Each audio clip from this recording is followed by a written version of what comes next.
I'm going to be doing something slightly different in that I want to examine a phrase that has become very closely associated with particularly the last days of the conflict in Sri Lanka. This claim that it was a war without witnesses. It's one that we see everywhere. It's still repeated. I've seen it last year. And it continues to serve as a way of defining the conflict in Sri Lanka, especially the last 7 months. So, what the phrase conveys is a sense that there was activity happening in those final months that wasn't being documented, that couldn't be accounted for in some way. Now, for example, there's a website, www.warwithoutwitness.com, which claims as its purpose the documentation of war crimes, and I quote here, because the government banned access to all humanitarian workers, including UN, independent monitors, and the media to Vanni since September 2008.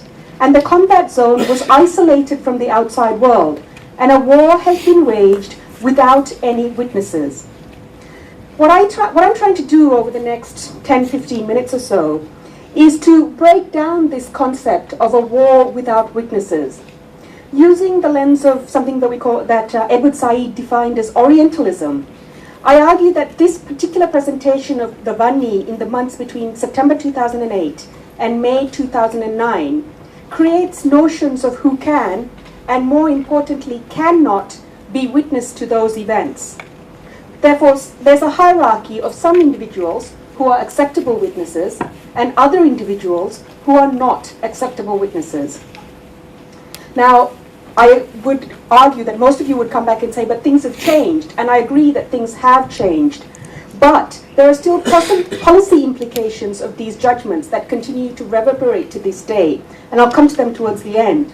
But very simply, those individuals who are judged to be able to be witnesses have access to decision makers, while others who are both not valuable because they can't be witnesses, and can't be witnesses because they're not valuable. So I'm going to argue that basically the attempt to categorize the good and the bad continues to this day and continues to have nuancing on how we understand the war in Sri Lanka, and in particular those last 7 months. I did a little bit of research before I decided to speak on this topic, and the most prominent use of the phrase I could find was by former British and French foreign ministers David Miliband and Bernard Kouchner, who wrote an opinion piece in the New York Times in June 2001. Now, they were reflecting on their visit to the island in April 2009 while the conflict was still going on. But at the time they were writing in 2011, sorry, did I say it wrong? 2011. So at the time they were writing in 2011, they were writing after the UN panel of experts had released its report. Now, the UN panel found credible allegations of serious violations of international law by the Sri Lankan government and the LTTE, some of which amount to war crimes and crimes against humanity. So by 2011, we're already starting to see this narrative of there were serious crimes committed. But reflecting back on 2009, the two foreign ministers wrote that during the final stages of the war, and I quote now, restrictions on journalism meant that there was a war without witness in Sri Lanka. The Canadian opposition leader is a little bit more specific, or the Canadian then opposition leader, Michael Ignatieff, was a little bit more specific. He said, and I quote, because of the exclusion of international media and aid agencies, Tamil Canadians here in Canada have limited information about loved ones trapped in the war zone, in the conflict zone. This is a war without witnesses, end quote. As far as I can see, the phrase war without witnesses was actually used much earlier, in February 2009, at the height of the war. Just to remind us all of a bit of context, I know most of you know this, but we have a habit as human beings of moving with the times, and we situate ourselves today rather than what life was like back in 2009. So in 2009, Kalinchi had just fallen in January of that month. The Tamil population of the Vanni was being pushed into progressively smaller territorial areas. the Sri Lankan government was announcing safe zones that the civilians should flee to, where they wouldn't be targeted. And they were claiming that the Liberation Tigers were holding these civilians as human shields, and that's why civilians might be in danger. At the same time, the Tamils in the diaspora were protesting in large numbers on the streets across the Western world, claiming that hundreds and thousands of Tamil civilians, not tens of thousands, hundreds of thousands, were being corralled into these safe zones and systematically slaughtered. So at that point in February 2009, the then British Prime Minister appoints a special envoy to Sri Lanka. Sri Lanka responds by rejecting this appointment on technical grounds. Or, I think to quote, they said, it is tantamount to an intrusion into Sri Lanka's internal affairs and is disrespectful to the country's statehood, end quote. So on February 14th, the Independent newspaper publishes an article with the headline, British envoy banned in war without witnesses. This is the first example that I could find. I haven't done enough research to say for sure that this is the first one, but February 2009 is the first time I've seen it in print. The opening paragraph of the article reads, dozens of Sri Lankan civilians are being killed and many more wounded every day, even as the government moves to restrict foreign diplomats and journalists from what has been called a war without witnesses. I'll go on to quote a little bit more from the article. Campaigners say the outside world has too little knowledge of what is happening in the war zone. Journalists have been severely restricted from visiting the conflict zone, and a number of British media organisations, including the Independent, have failed to secure visas to travel to Sri Lanka to cover the conflict, despite repeated requests. Human rights activists say that given the restrictions placed on the media and humanitarian workers, the ongoing conflict is all but hidden from public view. The article then quotes Yolanda Foster of Amnesty International, saying, quote, the military zone has been effectively sealed off. Civil society in Sri Lanka has been under siege, given the curtailment of freedom of expression, the intimidation of editors, and the detention of journalists. It is a war without witnesses. So, as I said earlier, the Tamil diaspora is out on the streets, but there is no witness to this war. There is no news about it able to get out.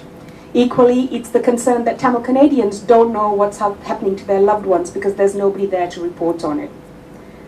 So it's in this context that I want to look at this claim.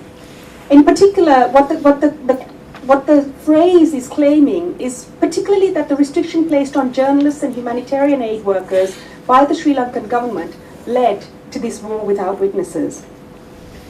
So let's look at whether there were restrictions on journalists and aid workers entering the area at the time. Obviously, I think the answer is pretty straightforward. In September 2008, the Sri Lankan government announced that it could no longer guarantee the safety of aid workers. Given that 17 ACF staff had been killed in Mudur in 2006, this was not a statement to be taken lightly. Equally, while there was no official ban on foreign journalists entering the country, Sri Lanka refused visas to a lot of news organizations and made it hard for those in the country to access the conflict areas, as the Independent news article that I quoted a while ago clearly sets out. So the next question then is, did these restrictions result in these individuals and organizations leaving the area or not having access to the area? Again, the answer is yes. The United Nations staff pulled out of Kliniki in September 2008, and I'm sure that all of you will remember those pictures of the people besieging the UN compound and pleading with the UN not to leave, claiming that their lives would be at greater risk if the UN staff left. Other aid agencies also pulled their staff out. In fact, there was a news report that said about 20 vehicles left the Vanni on the day after the Sri Lankan government announced that their safety could no longer be guaranteed. Foreign journalists also left with the aid workers, and that's to the few who were there at that time in the first place. So the concept of a war without witnesses is based on this understanding that the foreign aid workers, the foreign journalists were no longer there and therefore were not there to bear witness to this war that was occurring. Before I turn to Edward Said's concept of Orientalism to point to some of the repercussions of this analysis, I want to note two caveats. The first is that this is not something that was imposed on the Tamils. The Tamils, both in the diaspora and on the ground, were not only complicit but also heavily active in establishing that this was a war without witnesses. But I would argue that the complicity of targeted groups in their subordination is well documented in issues from race to gender to conflicts. So I don't think the fact that Tamils were complicit invalidates the argument that I'm trying to make. Secondly, I want to note the caveat that the claim of war without witnesses is not necessarily a racist one.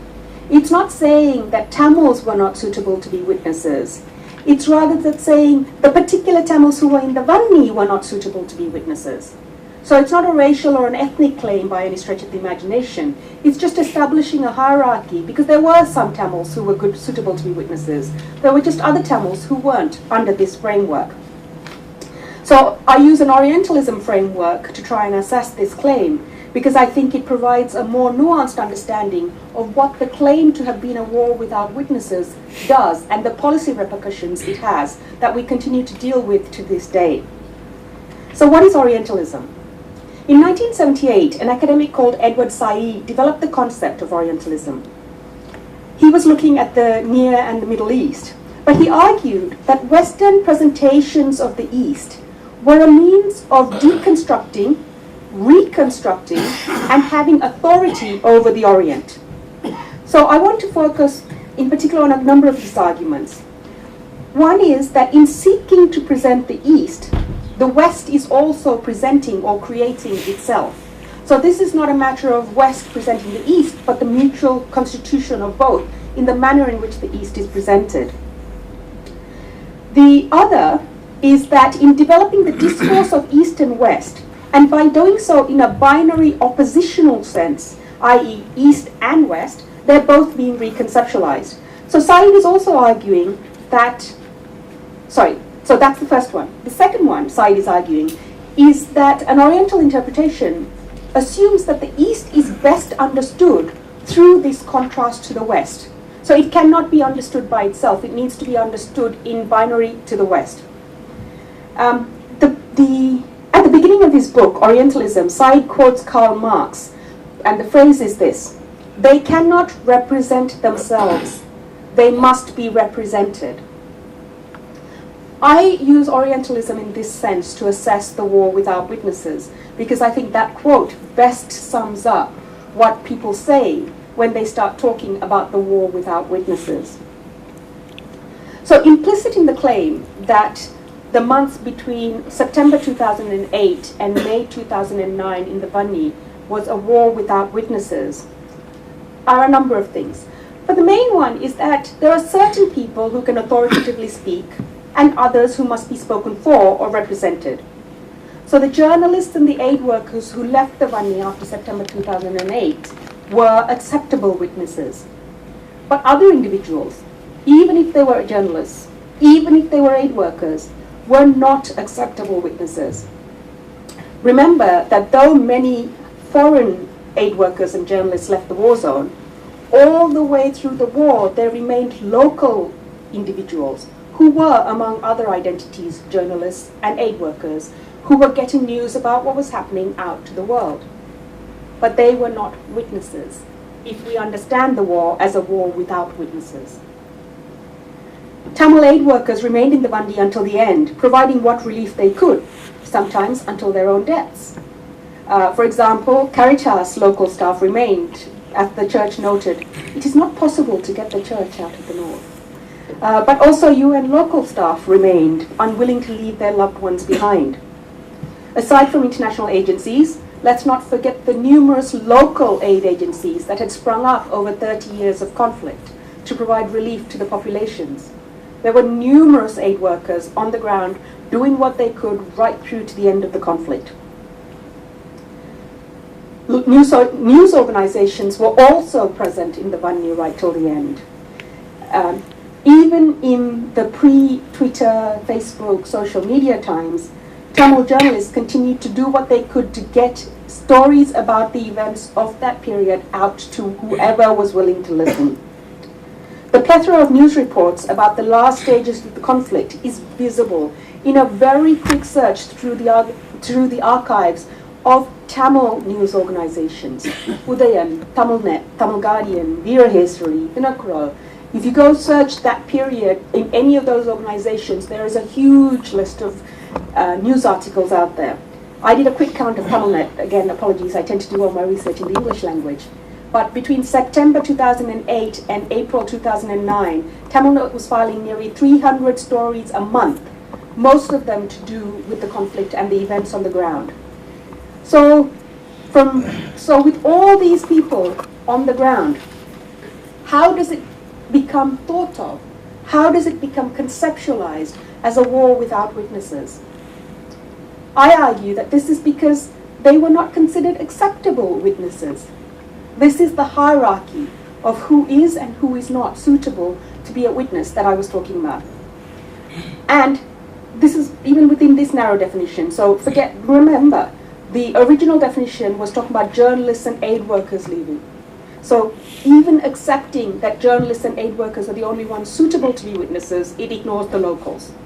This, of course, completely ignores the numerous civilians who were in the area, the more than 300,000 who ended up in detention camps after May 2009. They're not even considered as possibly being able to be witnesses in this description. Now, this establishment of good witnesses and unreliable observers, I argue, is because Tamil journalists, aid workers, civil society activists and civilians who remained in the war zone were considered not credible. Not because of who they were or not because anyone knew anything about them individually, but by choosing to remain in the war zone, they were seen as aligning themselves with the Tamil independence project, and therefore they were not acceptable to be witnesses. So it has nothing to do with their personal characteristics, but the fact that their political stance is a priori problematic, even before we get to what they can or cannot tell us about those events. Thus, these individuals could not speak. They had to be spoken for by somebody else. Their voices were not valid and had to be filtered through the experiences of those good witnesses who had left, leaving it a war without witnesses. Now, applying Said's Orientalist lens suggests that it's not only the local, unreliable Tamil nationalist who is being produced in this discussion, in this discourse, but also the reliable, the believable foreign or non-nationalist Tamil. I.e., the contrast to those unreliable witnesses, the witnesses who are not there, are these people who can't be there. The general characteristics of what makes for a good or reliable witness. And remember, the term witness comes out of has a legal history as well, where you are a witness in court and you are expected to tell the truth in order to allow somebody to make judgment on the events that are being judged in a courtroom. So the characteristics of what makes a good or reliable witness, notions of rationality, impartiality, sincerity, are ascribed to those who can bear witnesses and are denied to those who cannot. What are the consequences to this? So, one of the consequences is that these rational, logical, impartial, good witnesses can't possibly have agendas or biases of their own, right? So, for example, if they tell us something is happening, if they give us numbers, if they give us facts and figures, they've got to be true. So when the UN says there are 70,000 people in the war zone, that's got to be true, because they're a good witness. They're a reliable witness. Okay. Equally, now history has proven that almost all of the accepted truths of that time have been overturned. So the UN claim to 70,000 witnesses has been disproven not only by the emergence of more than 300,000 people who went into the detention camps, but also from within, as we've seen from Gordon Weiss's book. There's also a lot of evidence to question the safety of the Sri Lankan government's safe zones. There's video evidence, there's testimony, and as we can see with the inquiries, there's a lot of evidence being gathered to show the commission of war crimes, crimes against humanity, and genocide. But this current reality, the reality of where we are now in 2014, shouldn't be allowed to obscure the damage that was done back in 2009 and 2010, and the damage that continues to reverberate today. For example, Tamil media and activists know how hard it was at the time to convince others of the reality that we knew. When we said our people are dying, when we said our people are starving, when we said the safe zones are being targeted, it wasn't that they didn't know, it is that our news reports were not verifiable because we weren't good witnesses. Later on, so from things like the understanding of the theatre of war to the development of potential solutions to the crisis, from calls for a ceasefire to accusations of war crimes, policies in Western governments were influenced by this understanding, by who the good witnesses were and who the good witnesses were not. So in this presentation, I sought to use an Orientalist lens to take apart this war without witnesses. But I think this matters, and it continues to matter, because it reveals something about not only because it reveals something about the narratives constructed, but also because the labels had and continue to have policy implications. Now, for example, the more recent turn to investigations, criminal investigations, or the Human Rights Council investigations that we heard about earlier, is challenging the idea that the final months of the conflict were without witnesses.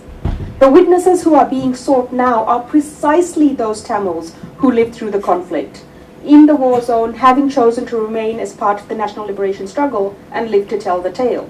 So those who did not exist back in 2009 are the ones we are seeking now.